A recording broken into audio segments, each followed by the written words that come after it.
Qu'est-ce que c'est d'être fort? Cette question que nous nous sommes toujours posée et qui demeure sans réponse. Suffit-il d'être le plus fort physiquement? Pourtant, les hommes ayant le plus de pouvoir dans notre société sont rarement des monstres d'athlétisme. Cela réside alors peut-être dans la force mentale, l'intelligence. Cependant, pouvons-nous appeler fort une personne ne sachant pas se défendre en cas d'agression, de guerre ou de situation critique? Non, c'est toujours pas ça. Et si la force était la métaphore de notre évolution dans cette société? Et si la force était l'histoire d'une œuvre, l'histoire d'une vie, l'histoire de Makunouchi Hippo?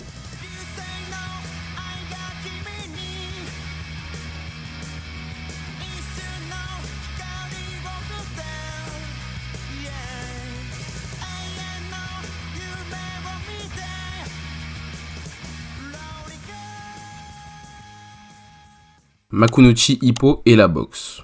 Bon, pour commencer, tu es faible. Voilà, comme ça c'est dit. T'as 17 ans, t'es pas particulièrement grand, pas particulièrement intelligent et t'as pas beaucoup d'amis, voire aucun. Et en plus de ça, tu te fais bully. Il est strictement impossible de ne pas s'identifier à notre héros principal, Makunouchi Hippo. C'est vraiment la victime par excellence. En plus de ça, il a pas de père, il est obligé d'aider sa mère dans l'entreprise familiale de pêche tous les jours, mais c'est pas grave. C'est à cet âge-là que nous construisons l'homme que nous allons devenir plus tard. Bref, un jour paisible d'été, lors d'un énième passage à tabac, Hippo va rencontrer Takamura, symbole de puissance et de confiance en soi. Et c'est là que sa vie va prendre un nouveau tournant avec la découverte d'un nouveau sport appelé le noble art, ou plus communément, la boxe. Sous la tutelle de Takamura et des autres membres du gymnase Kamogawa, gymnase éponyme d'un coach de légende, Hippo découvre non seulement le monde de la boxe, mais aussi sa propre force intérieure. Maintenant, on va aborder une théorie que j'ai développée moi-même, que j'ai sobrement appelée la théorie des 10 feuilles. Juste après avoir rencontré Takamura, Hippo se voit imposer un examen intermédiaire. Le but de cet examen est d'attraper 10 feuilles d'arbre le plus vite possible. L'intention de Takamura avec cet examen est d'enseigner à Hippo son premier mouvement de boxe, le jab. Ma propre théorie est que chaque feuille représente l'un des 10 premiers adversaires d'Hippo. Prenons un exemple, ces 2 premiers combats. La première feuille d'Hippo, Yusuke Oda, offre un combat très disputé à notre protagoniste. Ce qui est révélateur, c'est qu'Hippo galère à passer la première feuille. À travers un entraînement rigoureux et des combats acharnés, il évolue de novice à boxeur de talent, affrontant divers adversaires en surmontant de nombreux obstacles. Concernant les combats les plus marquants du début de la carrière de Hippo, on peut citer notamment Miyata, dont on parlera plus tard, Ryo Mashiba, Volg, ou encore Sendo Takeshi dont on parlera également plus tard. Ainsi débute le chemin de Makunouchi Hippo vers la recherche de force.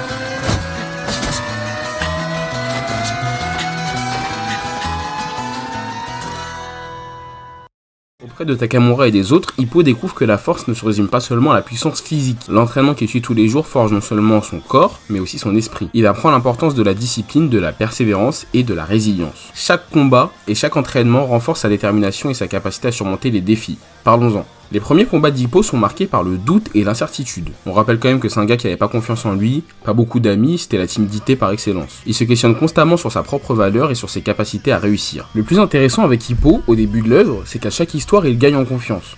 Les combats contre Miyata ou Mashiba, comme j'en ai parlé avant, lui enseignent des leçons précieuses sur la stratégie, la patience et le respect des adversaires. La question à la réponse « qu'est-ce que ça fait d'être fort ?» tombe sous le sens au début de l'œuvre, il faut juste être le meilleur du Japon. Cette philosophie de vie marche au début de l'œuvre jusqu'à un certain combat. Hippo contre Date. À mesure qu'Hippo progresse et avec toutes les rencontres qu'il a faites, sa vision de la force évolue. Il réalise que la véritable force réside dans la volonté de se dépasser, de continuer à se battre malgré les échecs et les douleurs. Pour moi, on va attaquer l'un des combats les plus importants de la vie d'Hippo ainsi que de l'œuvre. Son combat contre Date Eiji, donc un vétéran du noble art, est un tournant majeur où il comprend que la force est aussi une question d'intégrité et de respect. Non seulement pour soi-même, mais aussi pour ses adversaires. Combien de fois avons-nous ignoré les conseils de nos parents en pensant mieux savoir qu'eux ?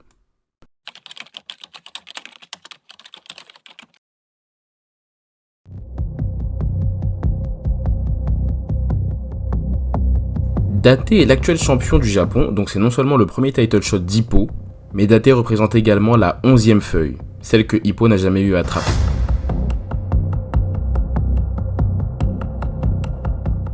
Il est la parfaite représentation de tout ce qui est nouveau pour Hippo. Ce combat est la parfaite illustration de la jeunesse contre l'expérience. Hippo représente le jeune boxeur déterminé, représente l'élan et la passion de la jeunesse. Il est animé par un désir intense de prouver sa valeur et de surmonter ses propres limites. Concernant son adversaire, Date, c'est un boxeur vétéran avec une carrière riche et une expérience considérable. Il incarne la sagesse et la maîtrise acquise à travers des années de combat et de défis. Le combat entre eux est une métaphore de la tension entre la fougue de la jeunesse et la sagesse de l'expérience. Concernant Hippo, c'est de loin le combat le plus important auquel il a eu affaire, car c'est une opportunité de redéfinir ce qui signifie être fort. Hippo commence avec l'idée que la force réside principalement dans la capacité à frapper fort et à encaisser des coups. Cependant, au cours du combat, il apprend de Date que la véritable force réside également dans la compréhension de soi, la stratégie et l'intelligence émotionnelle. Le respect et l'intégrité sont les deux métriques les plus importantes dans ce combat. Ce respect mutuel reflète une dimension philosophique où la véritable force implique de reconnaître et d'honorer la force des autres. Si l'on veut faire un parallèle, Aristote nous dit que le respect et l'intégrité sont des composantes essentielles de la véritable excellence. Le combat contre Date est une leçon d'humilité pour Hippo. Malgré tous ses efforts et sa détermination, il est finalement vaincu. Cette première défaite est un moment crucial de croissance pour Hippo, qui apprend que la défaite fait partie intégrante du chemin vers la vraie force. Elle lui enseigne que la force ne réside pas seulement dans la victoire, mais aussi dans la capacité à accepter la défaite et à en tirer des leçons pour devenir plus fort.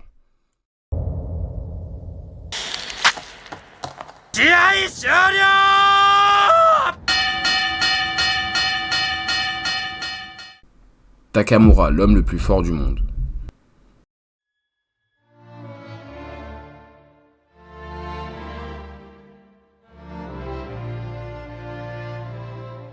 Mamoru Takamura est un des personnages centraux dans Hajime no Ippo. Son impact sur le personnage principal est profond et multifacette, particulièrement d'un point de vue philosophique. Étant la première rencontre de Hippo, il incarne immédiatement l'idéal de la force et de la puissance. Ce qui impressionne le plus Hippo, c'est sa personnalité flamboyante et sa confiance en lui. Takamura montre à Hippo que la force physique ne peut être qu'atteinte par un entraînement rigoureux et une discipline sans faille. Il est connu pour son inébranlable volonté de devenir le meilleur. Il vise les sommets du monde de la boxe, aspirant à devenir champion dans plusieurs catégories de poids. Cette ambition démesurée, philosophiquement, cela rejoint la notion nietzschéenne de Nietzsche, de la volonté de puissance. Comme je l'ai dit dans ma vidéo sur Guy, la vraie force est la réalisation de son potentiel maximum et du dépassement de soi. Au-delà des valeurs de volonté et de confiance en soi, Takamura transmet également l'intégrité et le sacrifice à Hippo. Hippo se forge en tant que boxeur, mais également en tant qu'homme à travers le coach et Takamura qu'il voit comme des figures paternelles. Quoi de mieux pour savoir ce qu'est la vraie force que de voir l'homme le plus fort du monde passer à travers des épreuves comme la famine ou la solitude. Hippo avance ainsi dans sa réponse à la question « Qu'est-ce que ça fait d'être fort ?» Le mental de Takamura résonne avec des concepts de stoïcien. Oui, je vais le placer dans toutes les vidéos.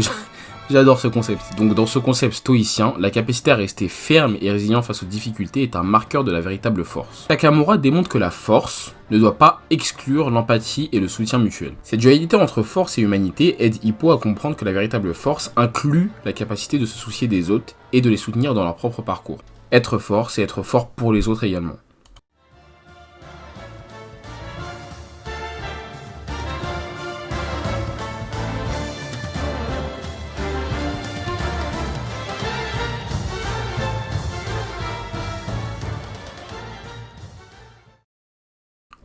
La rivalité.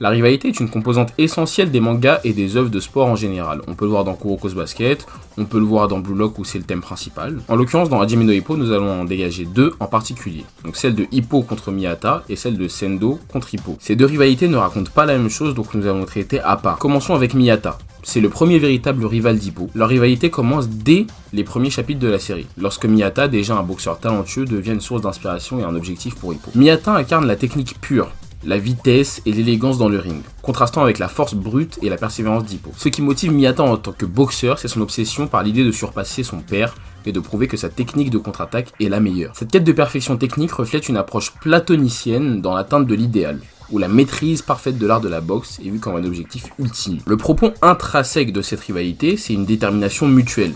Les deux personnages se poussent à être le meilleur à distance. Et vous vous souvenez de la théorie des 10 feuilles ? Eh bien après avoir réussi à attraper la deuxième feuille, Hippo fait un blocage sur la cinquième. Elle va le retenir jusqu'à la veille de la date butoir que Takamura lui a imposée. Et cette sixième feuille qui est si dure à attraper représente Ryo Mashiba, l'un des adversaires les plus coriaces d'Hippo, finaliste du tournoi des rookies du Japon. Par exemple, une fois que Miyata s'est fait battre par Mashiba par tricherie lors du tournoi des prospects, Hippo voit en Mashiba une occasion de réussir là où Miyata a échoué. Là où Hippo va réussir à devenir champion du Japon, Miyata va devenir champion continental. Cette dynamique illustre la philosophie de la vertu aristotelienne. Dans cette dernière, le développement personnel et l'excellence sont atteints à travers la pratique constante et l'émulation des vertus observées chez les autres. Miyata a beaucoup joué dans le sacre d'Hippo contre son prochain rival.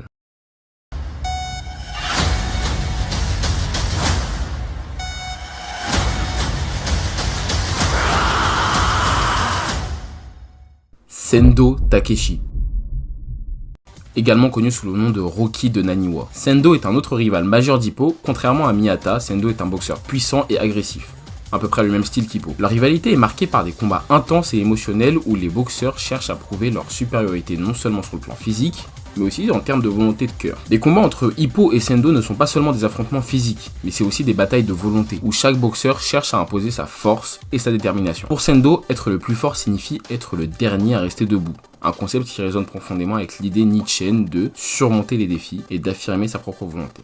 La rivalité entre Sendo et Hippo est basée sur le respect mutuel et l'honneur. Bien que leur combat soit féroce, Hippo et Sendo développent un respect mutuel et profond. À travers son œuvre et la rivalité entre Hippo et Sendo, l'auteur nous transmet la philosophie samouraï du Bushido, où le respect et l'honneur sont des éléments essentiels de la confrontation. Les deux boxeurs reconnaissent la force et la détermination de l'autre, et cette reconnaissance mutuelle renforce leur propre désir de devenir plus fort. C'est au bout de cette rivalité que Hippo goûte au sacre, à son rêve de puissance, et devient l'homme le plus fort du Japon.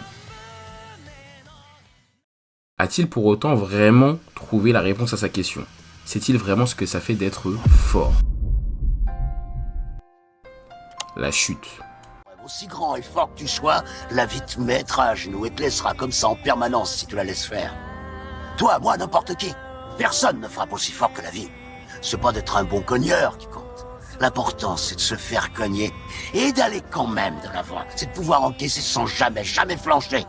C'est comme ça qu'on gagne. Bon, pour cette dernière partie, nous allons prendre comme point de référence le combat contre Sawamura, qui marque la fin de l'anime. Après le combat contre Sawamura, Hippo traverse une période de remise en question profonde. Il commence à douter de sa motivation et de son avenir dans la boxe. Cette introspection est cruciale pour son développement personnel. Hippo se demande pourquoi il continue à boxer en fait. Est-ce que c'est pour prouver quelque chose à lui-même, à ses adversaires, ou à quelqu'un d'autre? Cette quête de sens le pousse à réévaluer les motivations profondes et vient à l'objectif de se mesurer à l'international pour la ceinture mondiale. L'évolution d'Hippo après avoir été le plus fort du Japon se traduit par le prisme de ses défaites. Hippo affronte Antonio Guevara dans un match international. Guevara est un boxeur redoutable et il arrive à dominer Hippo avec sa technique et sa stratégie. Cette défaite plonge Hippo dans une période de doute. Il commence à se remettre en question.